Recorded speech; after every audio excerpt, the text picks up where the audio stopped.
Shalom Bapak Ibu Saudara semuanya. Kita bertemu dalam mata kuliah liturgika hari ini. Hari ini adalah materi pertama yang akan saya jelaskan kepada Bapak Ibu semuanya. Minggu lalu saya sudah memberikan tugas kepada Bapak Ibu untuk membaca buku dan memberikan ulasan. Silahkan dikumpulkan tepat pada waktunya. Dan hari ini kita akan memulai perkuliahan kita dengan pembahasan alasan dan tujuan mengapa kita mempelajari liturgika. Untuk memulainya, mari kita berdoa terlebih dahulu. Bapa di dalam surga, kami mengucap syukur untuk kesempatan kembali kami berjumpa bersama-sama. Meskipun kami berjauhan, tetapi biarlah pembelajaran kami dapat kami mengerti, dapat kami pahami, dan dapat menjadi wawasan pengetahuan buat kami. Pimpin kami dalam perkuliahan hari ini dan hadirlah di tempat kami masing-masing. Terima kasih Tuhan Yesus, kami membuka kelas kami hanya di dalam nama Tuhan Yesus. Haleluya. Amin. Bapak Ibu, apa yang Bapak Ibu pahami tentang liturgi sebelum mempelajari liturgi? Biasanya kita memahami liturgi sebagai susunan ibadah. Nah, hari ini seperti tadi saya sudah sampaikan, kita akan mempelajari alasan dan tujuan kita mempelajari liturgika. Dalam kalangan gereja, Bapak Ibu, kita tahu pokok peribadatan itu mengarah kepada liturgi. Liturgi sangat kelihatan atau tampak pada setiap perayaan-perayaan ibadah. Kita bisa lihat di dalam bermacam-macam perayaan ibadah itu ada liturginya, ada susunannya, gitu ya. Liturgi tidak lepas dari yang namanya praktek peribadatan. Nah, hal itu juga berlaku untuk perayaan-perayaan gereja. Jadi untuk ibadah mingguan, kemudian Paskah, Natal, Jumat Agung, kemudian ada Advent, bagi gereja Advent itu ada liturginya tersendiri, ada susunannya tersendiri. Kenapa kita mempelajari liturgi, Bapak Ibu semuanya? Alasannya kenapa kita mempelajari liturgi? Karena ada begitu banyak sebenarnya ada banyak jemaat atau orang-orang yang memberi pendapat mengenai liturgi dan mengapa liturgi ada. Suatu bagian penting dalam setiap perayaan dalam kehidupan setiap jemaat. Jadi ada pendapat-pendapat mengatakan bahwa orang-orang mengatakan bahwa liturgi itu penting dalam setiap perayaan, ya, dalam kehidupan setiap jemaat. Nah, begitu juga ada banyak pendapat yang timbul juga bahwa liturgi itu hanya tersusun kaku, sehingga dalam ibadah banyak orang merasa bosan. Sepertinya dengan liturgi yang begitu-begitu saja, orang beribadah itu menjadi bosan, seperti sama saja, rutinitas saja. Nah, pemahaman atau pendapat yang timbul di kalangan jemaat itu disebabkan karena jemaat mungkin kurang mengerti, kurang memahami pengertian dari liturgi. Bukan hanya pengertian secara umum, tetapi kita perlu melihat dari kacamata teologis, juga liturgi sebagai ilmu. Jadi mungkin kebosanan-kebosanan yang dialami atau seperti mengalami rutinitas saja di dalam ibadah, begitu ya, karena liturginya kaku dan begitu-begitu saja, begitu. Nah, mungkin ini disebabkan karena mereka tidak mengerti arti liturgi yang sesungguhnya, gitu ya, dari kacamata teologis maupun ilmu. Bahkan mungkin mereka juga kurang mengerti bahwa liturgi itu adalah perayaan kehidupan bagi setiap orang percaya. Nah, dalam mata kuliah liturgika ini kita akan membahas nanti minggu depan atau hari berikutnya saya mengirim YouTube atau bahan materi ini kepada Bapak Ibu. Kita akan melihat pengertian liturgi secara etimologi, juga secara teologis, dan liturgi sebagai ilmu, serta liturgi sebagai perayaan kehidupan, untuk memberikan pengetahuan tentang liturgi dan bagaimana liturgi itu sebagai perayaan kehidupan. Jadi sebenarnya nanti kalau kita sudah melihat pengertian secara etimologis, teologis, dan sebagai ilmu, kita melihat bahwa liturgi itu tidak sekedar susunan ibadah saja, gitu ya, tapi sebagai perayaan kehidupan, serta bagaimana liturgi dalam perayaan kehidupan di antara umat Israel. Kita juga akan mempelajari sejarah dari liturgi. Kemudian selanjutnya Itu yang tadi alasan kenapa kita mempelajari liturgi. Ya, jadi saya simpulkan alasan mengapa kita mempelajari liturgi. Mungkin kebanyakan orang kurang memahami apa itu liturgi sehingga merasa bosan dalam ibadah atau tidak merasakan apa-apa di dalam ibadah karena tidak memahami arti liturgi yang sesungguhnya.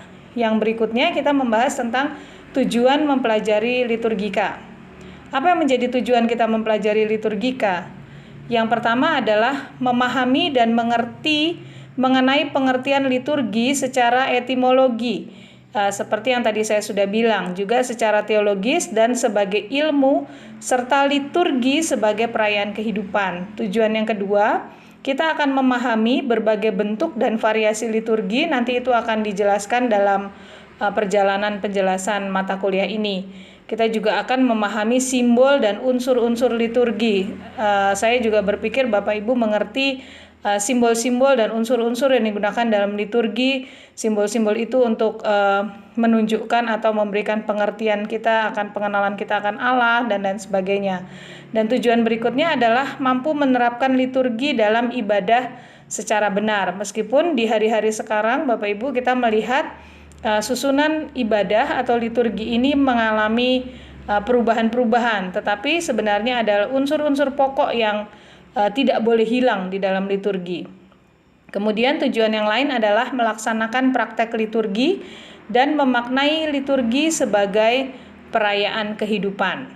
Nah, kita mulai dulu dari pengertian liturgika. Pengertian liturgi secara etimologi, teologis, dan sebagai ilmu. Kalau kita lihat kata liturgi dari bahasa Yunani itu liturgia. Kata liturgia ini berasal dari dua kata, yaitu ergon artinya melayani atau bekerja dan laos artinya bangsa, masyarakat, dan persekutuan umat.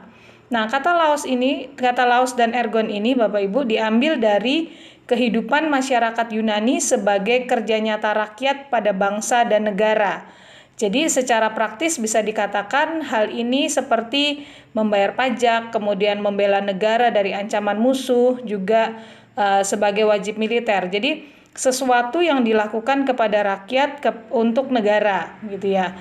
Namun liturgia digunakan untuk menunjuk juga kepada pelayanan rumah tangga dan pegawai pemerintah, semisal penarik pajak. Rasul Paulus menyebut dirinya sebagai pelayan atau liturgoi Allah, pelayan Allah dalam Roma 13 ayat 6.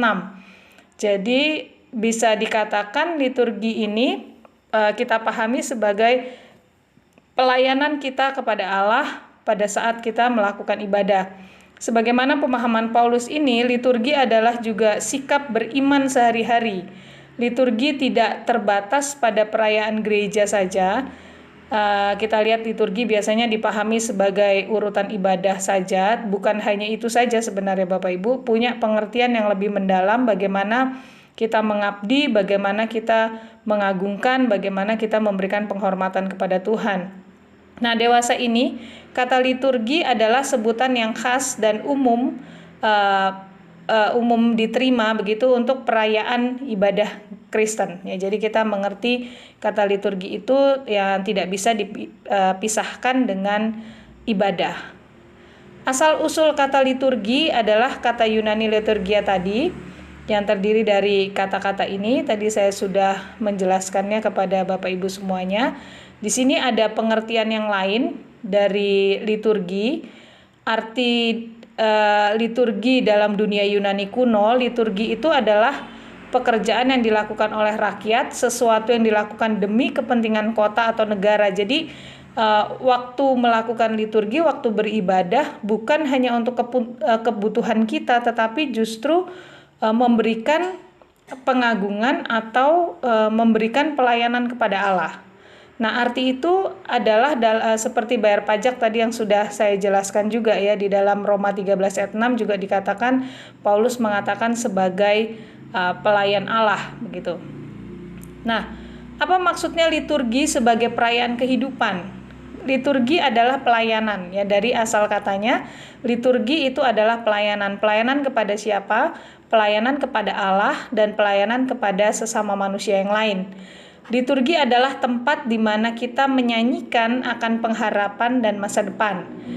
Dia adalah wahana, maksudnya liturgi adalah wahana di mana umat terhanyut oleh visi mengenai kerajaan yang sedang datang, mendengarkan akan apa yang ada di belakang dan melihat apa yang ada di depan. Itu adalah salah satu kemungkinan dari definisi liturgi yang dikatakan oleh Osterius.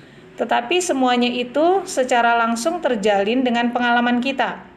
Ya, jadi liturgi itu tidak terlepas sebenarnya dengan kehidupan kita, dengan pengalaman hidup kita, dengan keseluruhan struktur yang menunjukkan keberadaan manusia. Jadi jelas sekali pengalaman dalam hubungan ini tidak dapat disamakan dengan perasaan, seperti yang kadang-kadang dilakukan. Tentu saja keduanya tidak dapat dipisahkan antara pengalaman dan perasaan satu terhadap yang lainnya, tetapi pengalaman adalah jauh lebih luas, berasal dari tatanan yang berbeda. Di antaranya hal-hal lainnya seperti mengenal, kemudian menggambarkan, mengenal Allah, menggambarkan gitu. Jadi maksudnya liturgi sebagai perayaan kehidupan ini, di dalam melakukan ibadah, seseorang itu terhubung kepada Allah, melayani Allah, juga melayani sesama. Nanti kita akan lebih memahami lagi arti liturgi yang sesungguhnya Bapak Ibu, sehingga kita pada saat beribadah kita tahu benar bahwa kita datang untuk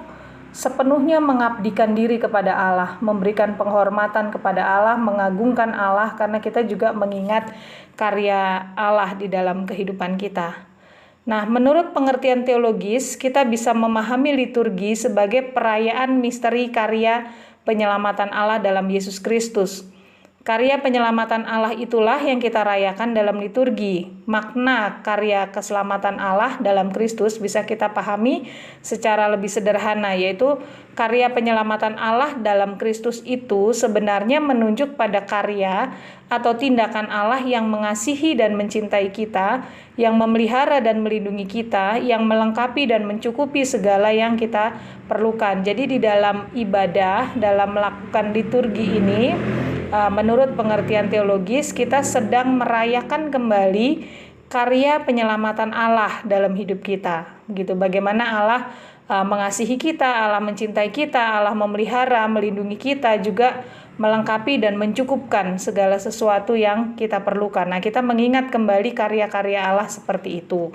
Jadi hubungan kita dengan Allah, kita memberikan pengagungan, kita mengingat bahwa semuanya itu telah Allah berikan kepada kita. Nah, untuk perayaan atau peringatan mengenai perbuatan-perbuatan Allah yang ajaib, perayaan-perayaan dalam Allah yang ajaib, perayaan-perayaan dalam Alkitab itu menjadi penting. Kita lihat ada begitu banyak perayaan yang kita lakukan, seperti Paskah, Natal, Jumat Agung, dan lain sebagainya. Nah, itu adalah wujud di mana kita merayakan, kita mengingat perbuatan-perbuatan Allah yang ajaib. Begitu. Saya harap Bapak Ibu semuanya bisa memahami maksud ini. Perayaan-perayaan yang dilakukan pada waktunya sebenarnya memberikan struktur pada isi dari bagian Alkitab. Alkitab tidak mengenal akan waktu sebagai konsep yang abstrak. Waktu dipahami dalam pengertian isinya, dan waktu-waktu yang berbeda maka berbeda pula isinya. Artinya kalau kita merayakan Paskah itu pasti ada maksudnya atau ada alasannya. Kita merayakan Jumat Agung itu juga ada maknanya, begitu ya, sehingga kita mengingat kembali karya penyelamatan Allah. Nah, itu yang saya bahas dalam pembahasan pertama ini Bapak Ibu, masih sangat sederhana dan pendahuluan saja. Nanti di bagian-bagian berikutnya kita akan memperdalam lagi makna dari kita mempelajari liturgi dan sebenarnya apa itu liturgika. Saya berharap dari beberapa hal yang kita bahas saat ini, Bapak Ibu bisa mulai memiliki pemahaman atau bahkan menambahkan atau meneguhkan yang Bapak Ibu sudah pahami. Jadi liturgi itu bukan sekedar struktur saja, susunan ibadah saja, tetapi juga menyangkut kepada pengalaman hidup kita. Ya, Bapak Ibu, itu yang sudah saya jelaskan tentang arti, makna, atau tujuan kita mempelajari liturgi. Nanti dalam pertemuan berikutnya saya akan lebih memperdalamnya lagi. Itu hanya membuka dulu wawasan kita. Bapak Ibu juga sudah mulai membaca buku yang saya tugaskan. Nah, Nanti tentang kontrak pembelajaran saya akan susulkan, saya akan kirimkan di grup kita, dan kemudian pembahasan kita akan lakukan di grup. Jadi dalam minggu ini sampai nanti terakhir tanggal 27 Oktober saya akan memberikan link untuk materi-materi perkuliahan kita, kemudian kita bisa mendiskusikannya, dan di akhir tanggal 27 Oktober Bapak Ibu akan ujian. Kiranya Tuhan memberkati kita. Kita selesai dengan materi ini, mari kita menutupnya di dalam doa. Terima kasih Tuhan Yesus, kami sudah belajar satu hal hari ini tentang arti, makna, dan tujuan kami mempelajari liturgi. Tuhan tolong kami supaya pelajaran ini dapat meneguhkan, dapat kembali mengingatkan kami bagaimana kami harus beribadah kepadamu. Terima kasih Tuhan Yesus, kami hamba-hambamu, kami menyerahkan hidup kami sepenuhnya ke dalam tangan-Mu. Hamba berdoa secara khusus untuk Bapak Ibu yang mengikuti perkuliahan ini. Tuhan memberkati pelayanan mereka, Tuhan memberkati keluarga mereka, juga segala yang mereka kerjakan, biarlah Tuhan buat berhasil. Terima kasih ya Tuhan Yesus, tetap menjaga, melindungi, memberikan berkat-berkat-Mu Tuhan di dalam kehidupan mereka dan kami semuanya. Terima kasih, di dalam nama Tuhan Yesus kami sudah berdoa. Haleluya. Amin. Sampai jumpa Bapak Ibu.